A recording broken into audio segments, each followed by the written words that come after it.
Hello and welcome back to the channel. Today we have lots of news coming to you, lots of things breaking down the NBA just with the season around the corner. The first thing I want to talk about is Ben Simmons coming out and saying that he's going to be returning to an all-star level of play.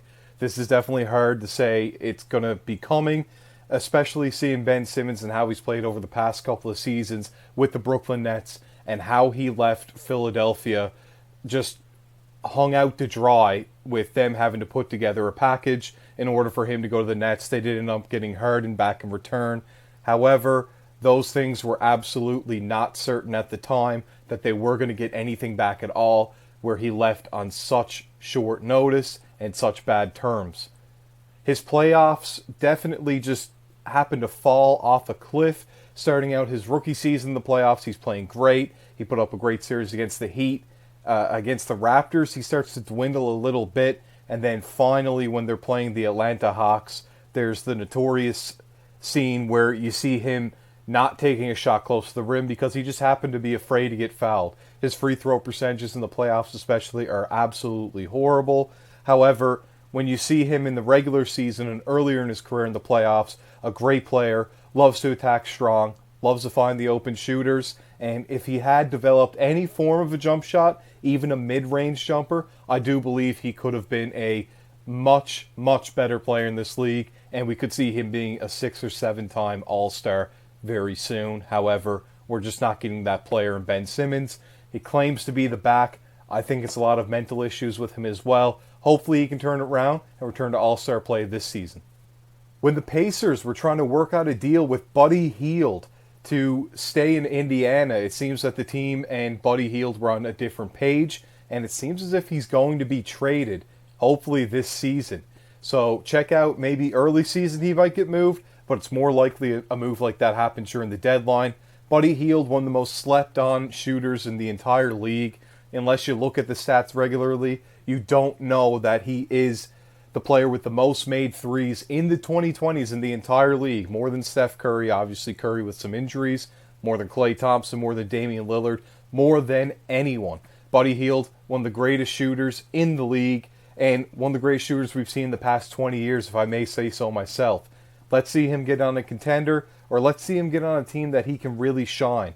He's been stuck with the Sacramento Kings and now the Indiana Pacers, and hasn't been able to show himself in the playoffs at all. I'd love to see him in a playoff series. I'd love to see him put up a Danny Green-like performance when he was on the Spurs that year against the Heat, and you never know what he could do in the right situation. His defense obviously hasn't been great over the past few seasons, or at all throughout his career in that matter, even in college. But if he's able to put together a little bit of defense or be hidden in the right system, he could be a very key piece to a contender right away.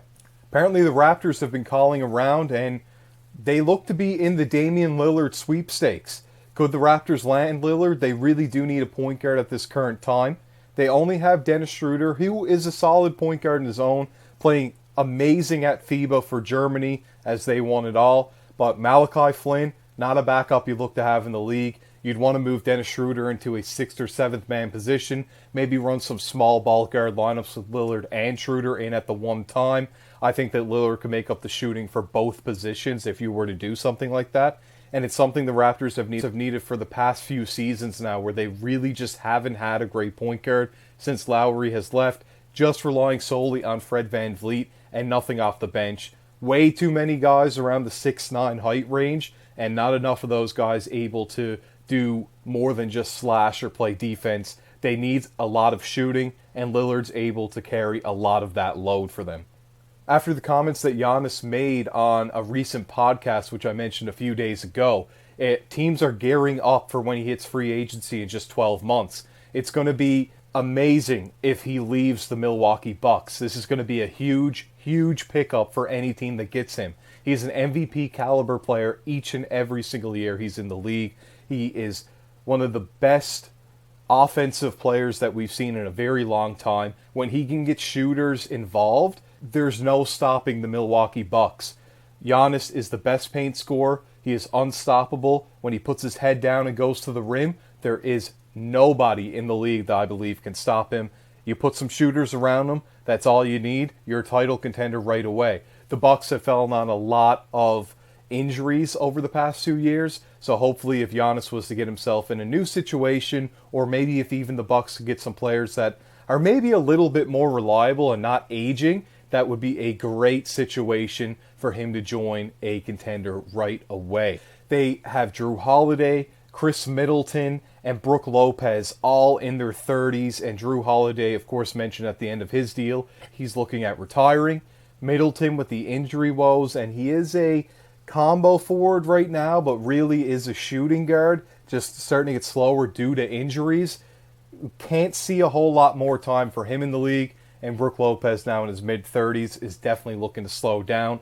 It is right now a contender, but you got to think at Giannis's age, at the current moment, he still has a few years left in the tank, for sure at top play, and you'd like to get some younger talent, maybe more in their prime than what they currently have, in order to keep him to stay. So we'll see if the front office is able to do that, and if not, could be a blockbuster offseason next year. The last bit of news we have there for today is Coach Rick Barnes of Tennessee has extended all the way through the 2027 to 28 season.